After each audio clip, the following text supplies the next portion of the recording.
Carbon dating या C14 dating क्या होता है, रेडियो कार्बन डेटिंग क्या होता है, इसके बारे में आप जानते नहीं हैं ना। मैं बताऊं क्या होता है। कार्बन जानते ना, कार्बन क्या होता है। कार्बन कार्बन एक प्रकार का तत्व है ना, जो कि धातु है कि अधातु है। अगर मैं आपसे पूछूं कार्बन में कितने इलेक्ट्रॉन प्रोटॉन न्यूट्रॉन सब कुछ पाए जाते हैं, तो क्या बताओगे। कितना इलेक्ट्रॉन, कितना प्रोटॉन, कितना न्यूट्रॉन। हाँ फिर बताओ फिर कितना इलेक्ट्रॉन बताओ जल्दी से। ये पता नहीं कौन सा तरीका है रिश्तेदारी आए ना, कुछ देर थक गए, हाँ इसे थोड़ा से आराम करते सर। कार्बन की संयुक्त सॉरी कार्बन जो होता है, कार्बन का परमाणु क्रमांक कितना होता है। 6। भार कितना होता है।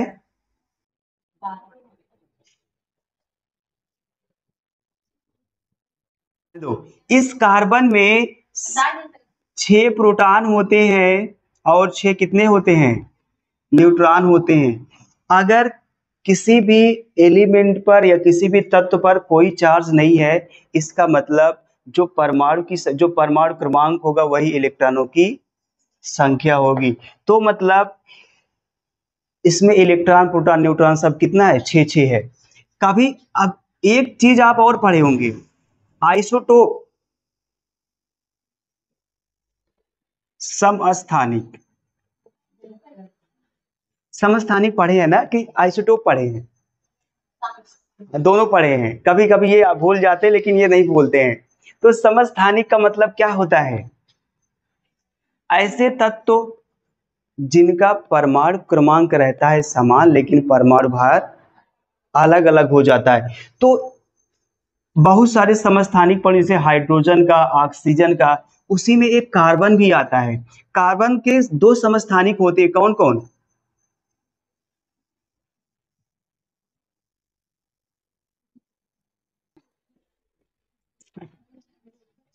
एक होता है कार्बन 13, एक होता है कार्बन 14। ये होते हैं 2 समस्थानिक होते हैं। अब देखो यहां पर हमने अभी बताया कि इसमें 6 प्रोटॉन और 6 न्यूट्रॉन होते हैं। प्रोटॉनों की संख्या और न्यूट्रॉनों की संख्या जोड़ते हैं तब कितना आता है, हमारा परमाणु भार आता है, कैपिटल ए होता है।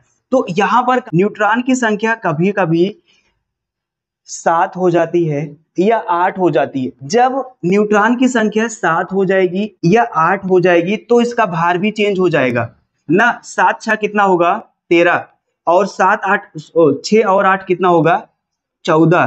तो कार्बन के 2 समस्थानिक मिलते हैं, एक कार्बन 13, एक कार्बन 14। ये इसी अभी केमिस्ट्री में आप पढ़ रहे होंगे तो उसमें लिखा होगा कार्बन 12 कहीं लिखा होता होगा, या कार्बन 14 लिखा होता है। इसको ऐसा ना लिख करके ये कार्बन 12 कार्बन 14, इसका मतलब है ना कार्बन की ये समस्थानिक है। ये आपका मूल कार्बन है, और बाकी अगर कहीं आपको कार्बन 13 कार्बन 14 दिख रहा है तो ये कार्बन का क्या है, समस्थानिक है। तो ये बात समझो थोड़ा सा। ये क्या होता है, कार्बन जो होता है एक प्रकार का तत्व है जिसके 2 समस्थानिक होते हैं, एक कार्बन 13, एक कार्बन 14। कभी कभी इसमें कार्बन की न्यूट्रॉनों की संख्या क्या होती है, चेंज होती रहती है, वेरी होती रहती है। तो अगर 7 न्यूट्रॉनों की संख्या होगी तो क्या होगा, कार्बन 13 बनेगा, अगर 8 होगा तो 14। देखो कार्बन 12 और कार्बन 13 हमेशा नियत होते हैं, हमेशा नियत होते मतलब ये बदलते नहीं है। लेकिन ये जो कार्बन 14 होता है ये अस्थिर होता है, ये हमेशा बदलता रहता है ये। और यही होता, इसी कार्बन को बोलते हैं ना रेडियो कार्बन, क्योंकि ये समय समय पर या टाइम टू टाइम ये क्षय होता रहता है, खत्म होता रहता है, बदलता रहता है। इसलिए ना रेडियो कार्बन डेटिंग का मतलब होता है क्षय होना, खत्म होना। और इसी कार्बन 14 की वजह से हम क्या करते हैं, बहुत जैसे मान लो कोई जानवर बहुत पहले मर चुका है, कोई कोई भी जीव जंतु, पेड़ पौधे, कुछ भी हो, कोई मृत शरीर हुआ, मृत शरीर, चाहे आप जीव जंतु हो चाहे पेड़ पौधे हो, तो इसी कार्बन 14 का प्रयोग करके उसकी आयु का निर्धारण करते हैं। मतलब ये कितना साल का था, कितना पहले मरा था, सब कुछ इसी की वजह से क्या करते हैं, ज्ञात करते हैं। तो रेडियो कार्बन डेटिंग एक ऐसी तकनीकी होती है जिसकी मदद से हम बहुत साल पहले मरे हुए जानवरों के आयु का निर्धारण करते हैं। और कार्बन क्या है? कार्बन एक प्रकार का तत्व है जिसके दो समस्थानिक 14 और ये क्या होते हैं? 13 और 14 होते हैं। ये कार्बन 13 को हम लोग ये सी था कुछ इस तरह से शो करते हैं। और ना इसके दो समस्थानिक आप जानेंगे। और इसकी इसके इसमें क्या होता है? न्यूट्रॉन की संख्या क्या होती है? हमेशा बैरी होती रहती है। अगर 7 न्यूट्रॉन संख्या होगी तो ये कार्बन 13 और 8 होगा तो ये क्या होगा? 14। तो आपको सिर्फ इतना बताना था कि इसमें रेडियो कार्बन डेटिंग एक प्रकार की ऐसी तकनीकी है जिससे मृत शरीर की आयु का निर्धारण करते हैं। किसकी वजह से? कार्बन 14 की वजह से। ऐसा माना जाता है कि लगभग 5700 वर्ष में ये जो कार्बन है, ये जो C14 है, ये घट करके 57 वर्ष में घट करके 1/2 हो जाता है। फिर अगले 57 वर्ष में घट करके कितना हो जाता है? 5700 वर्ष में 1/4 हो जाता है। फिर अगले 5700 वर्ष में ये कितना घट के कितना हो जाता है? 1/8 आएगा। 6 कहां से आएगा? ये तो मतलब इतना हो जाता है। ये तब तक प्रक्रिया चलती रहती है जब तक कि सी कार्बन वहां से निकल नहीं जाता है। कोई भी शरीर हुआ या कोई भी पदार्थ हुआ वो कोयले में बदल नहीं जाता है, तब तक होता है। ठीक है, ये सारी बातें थी। इसको मैं लिखता हूं ना, थोड़ा बहुत दिमाग में घुसा होगा। बस एक ही बात घुसाना यहाँ पर कि यह एक ऐसी तकनीकी है जिससे किसी भी मृत शरीर के आयु का निर्धारण किया जाता है। किसका प्रयोग करके? ये इसके दो समस्थानिक होते हैं, 14 और 13 और 14 होते हैं, लेकिन इन सब का मान हमेशा नियत होता है। इसलिए इन दोनों का प्रयोग नहीं करते हैं। इसका मान हमेशा बदलता रहता है, इसलिए हम लोग इसी का प्रयोग करते हैं। ऐसा माना जाता है कि 5700 वर्ष में इसकी संख्या मतलब इसकी जो कैपेसिटी है वो घट करके 1/2 हो जाती है। फिर अगले 57 1/4 1/8 ऐसे घटती चली जाती है। तब तक चलती रहती है जब तक वो एकदम से खत्म नहीं हो जाता है। ठीक है, तो ये सारी बातें मैं लिख रहा हूं, आराम से एक एक बात आप लिखिएगा। ठीक है,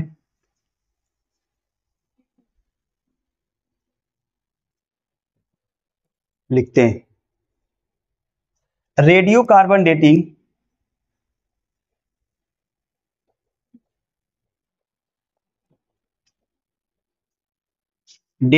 रेडियो कार्बन डेटिंग एक प्रकार की ऐसी तकनीकी है जिसकी मदद से जिसकी सहायता से किसी मृत मृत सही लग रहा है, किसी ठीक है, मृत शरीर मतलब जैसे जीव जंतु, हम लोग भी आते हैं उसमें, जीव जंतु, पेड़ पौधे, पेड़ पौधों शरीर, मृत शरीर के आयु का निर्धारण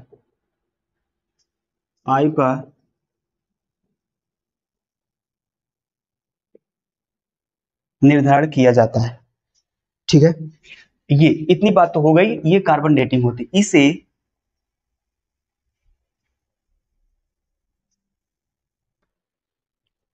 बस ठीक है, नोट में लिखोगे, नोट नोट नोट में बनाएंगे हम लोग।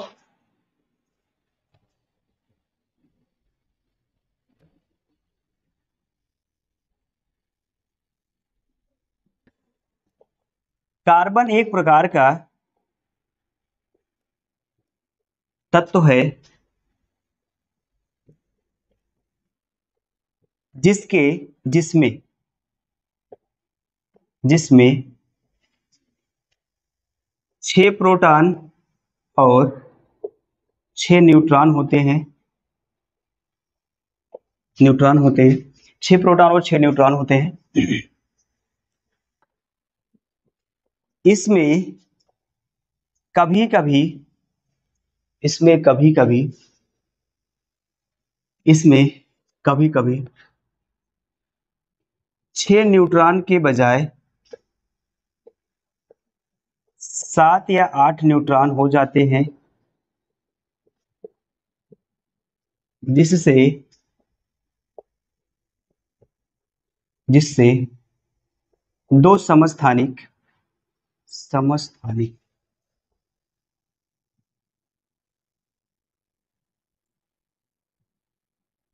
जो समस्थानिक जो समस्थानिक C13 और C14 ये बजाय है कि हाँ ठीक है, न्यूट्रॉन के बजाय 7 या 8 न्यूट्रॉन हो जाते हैं, जिससे दो समस्थानिक C14 और C13 और C14 प्राप्त होते हैं। चूंकि C12 और C13 का मान हमेशा नियत होता है,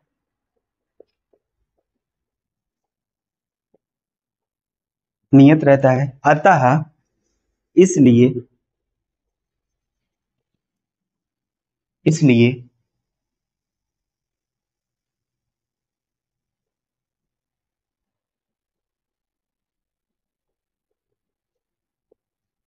मृत शरीर के हमेशा नियत रहता है।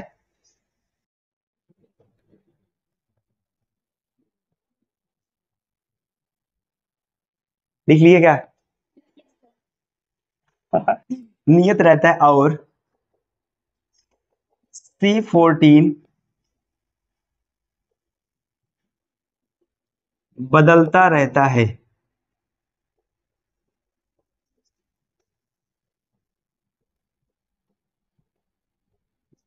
इसलिए C14 का प्रयोग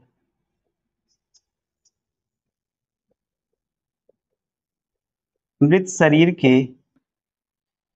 आयु के निर्धारण में किया जाता है।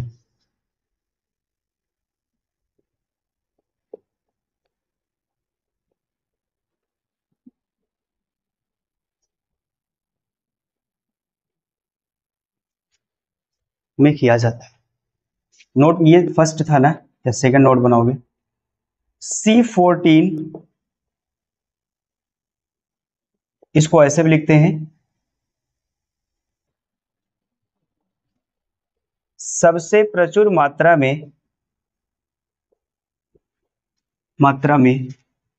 CO2 में पाया जाता है।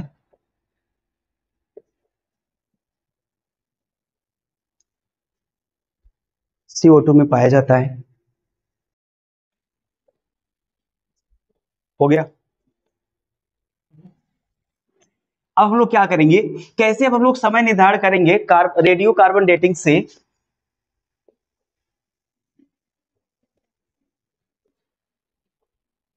नो, वो थोड़ा लिंदी हो जाता, ये लंबा हो रहा था इसलिए नहीं लिखा है, बाकी और समझ रहे हो ना। निर्धारण कैसे करते हैं और देख लेते हैं। आप जानते हो ना प्रथम कोट की अपक्रिया देखे थे? प्रथम कोट की अपक्रिया, प्रथम कोट की अपक्रिया बताओ क्या होता है? ये होता था के बराबर 0.30 सॉरी 2.303 अपान में टी इंटू ये होता है। लेकिन अब यहां पर देखो, ये क्या है? अभिकारक पदार्थ की, ये क्या है? बाद की सांद्रता में जो परिवर्तन और जो बचा है। अब ये बताओ, अगर मान लो कोई जानवर मर गया है तो प्रारंभिक सांद्रता कैसे बताओगे? ये ऐसा उसकी अवस्था बताओगे। आप बताओगे सर कि वो उसका जो प्रारंभ में जो भी रहा होगा, मतलब आप कह लीजिए कि प्रारंभिक मात्रा, इसमें ना जो ए हम रख रहे हैं, ए बराबर रख रहे हैं एन नॉट। इसका मतलब क्या है? ये समझ लो कि जीवित पदार्थ की प्रारंभिक मात्रा है, ठीक है। और इसके स्थान पे A-X के स्थान पे क्या रख दे? कैपिटल एन ना। ये बची हुई मात्रा है, और बची हुई मात्रा मतलब जब वो खत्म हो गया तब की मात्रा। हाँ, बची हुई मात्रा, ठीक है ये। और यहां पर अगर इसी में रख दो, बन जाएगा फॉर्मूला के बराबर 2.303 अपान में टी इंटू log 10, ये हो जाएगा n नॉट अपान में क्या होगा, ये हो जाएगा हमारे पास फार्मूला ये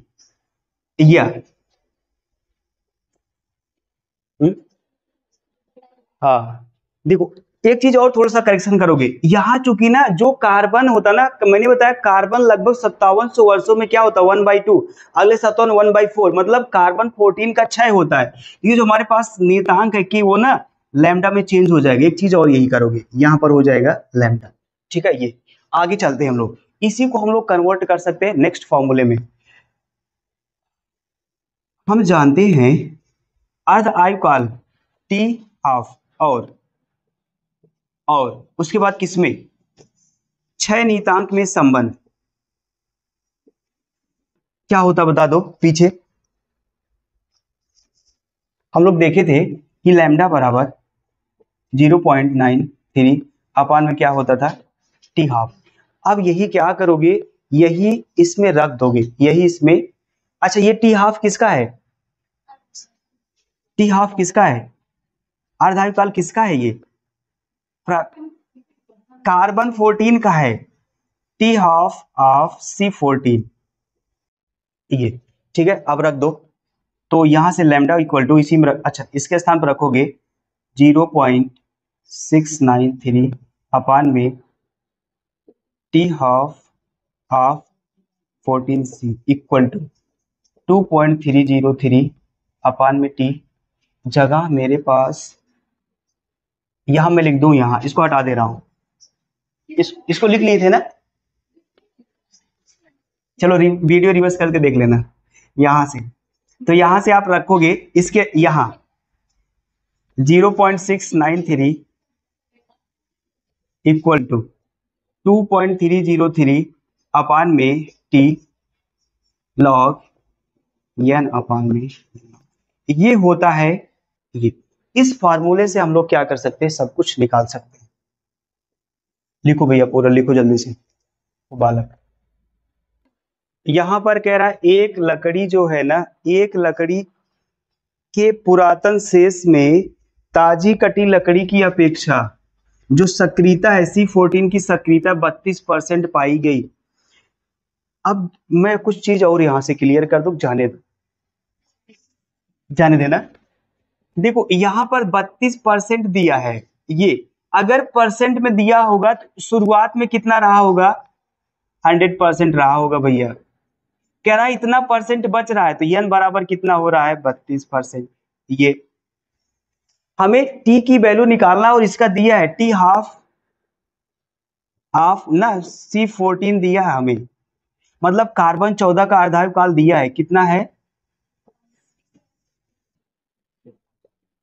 अब तो आप लोग निकाल ही लोगे, यहां से t का मान निकालना है और रख देते हैं, वी नो दैट, ऐसा इसी फॉर्मूले में रखते हैं 0.693 और टी हाफ की वैल्यू है 5760 इक्वल टू 2.303 अपान में टी, इसका मान निकालना है लॉग 10, यहां पर होगा 100 अपान में कितना होगा 32। अब इसको काट के थोड़ा सा बताओगे,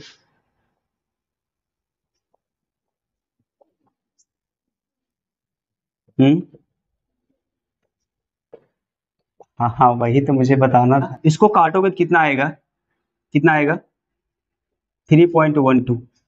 इसका तो मान पता नहीं होगा, कल ही बताते ना, कल ही। इसका लॉग इतने का 3.12 का इसका मान होता, मैं अभी बता दे रहा हूं, बाद में लिखवा देंगे 4941। इसका मान यही मेंशन कर लीजिएगा, लॉग 3 इतना का जो मान होता है वो होता है 0.4941। अब आप बुरा उड़ा करके बता ही दो, ठीक है कि नहीं ठीक है गधों। ये टी इधर आएगा, टी इधर आएगा, तो जब अगर टी इधर आएगा तो ये उधर जाएगा, ये इधर आएगा, गुणा करा दो इसको 2.303 मल्टीप्लाई 4941 इधर आएगा, गुणा होगा 5763 है 57-60 है ना, 57-60 है भैया, ये 57-60, और ये आएगा 0.693। ये ऊपर वाला सब गुणा कराओगे तो आएगा 655.437।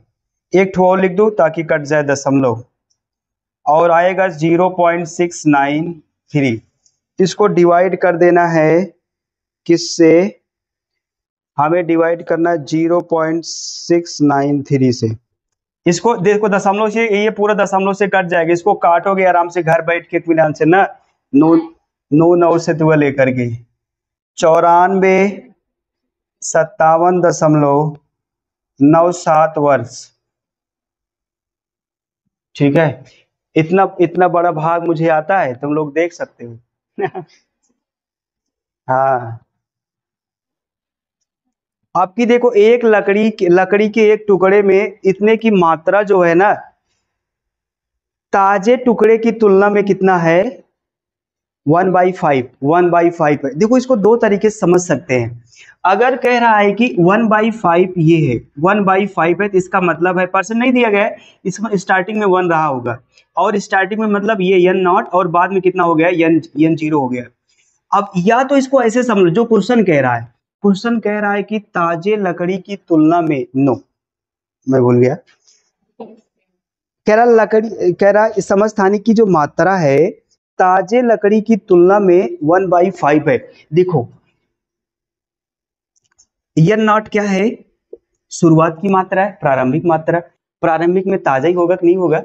बाद में n क्या होता है, ये बची हुई मात्रा, मतलब इसमें क्या, ये इसको मैंने जीवित बताया था आपको, और ये मरे हुए या बचे जो लास्ट में बच जाता है, तो ये ताजा है और ये बासी है, ये ताजा है, ये बासी है। तो कह रहा जो ताजा, जो समस्थानिक की जो मात्रा है ताजे का कितना गुना है, 1/5 है। ये हो गया ना, समस्थानिक की मात्रा जो है वो ताजे का कितना गुना है, 1/5, ये n बराबर इतना हो जाएगा। अब आप यहां से n बराबर निकालोगे, n बराबर, अच्छा ये दिए तो है ना, n बराबर कितना है, n0 अपान में कितना हो जाएगा, 5 हो जाएगा।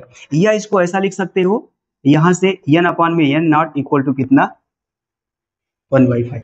इसका मतलब है जो n का मान इतना है और n0 का मान कितना है, इतना है। देखिए यहां से अब आप सब कुछ वैल्यू रख दो, क्या निकालना है, ये सब निकालना है। 0.693 अपान में इसकी अर्ध आयुकाल का मान कितना है,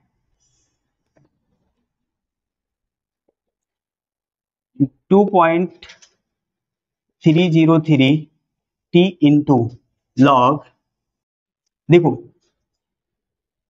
n0, देखो यहाँ पे n0 है, n0 रखो, n के स्थान पे ये रख दो, क्या, n0 अपान में 5 ये रख दो। चाहे आप यहां से यही रखते ना तब वो सही हो जाता, n के स्थान पे 1 और n0 का स्थान पे 5, तो ये 0.693 अपान में 5 7 इक्वल टू 2.303 t लॉग। देखो ये बालक कट जाएगा और ये 5 ऊपर चला जाएगा ना, ये log 5 की वैल्यू बताओ,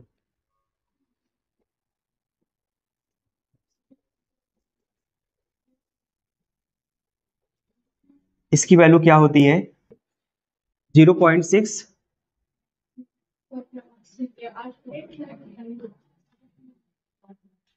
इतना। अब आप गुणा करा दोगे सीधा, तो t इक्वल टू,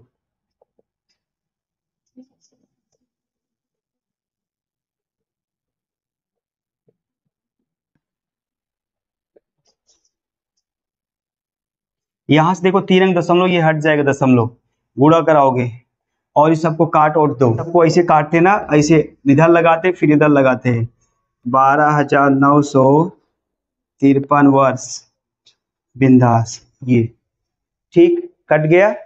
हाँ इतना हो गया। तो इस तरह से बालक निकालते हैं हम लोग बाकी सारी चीजें।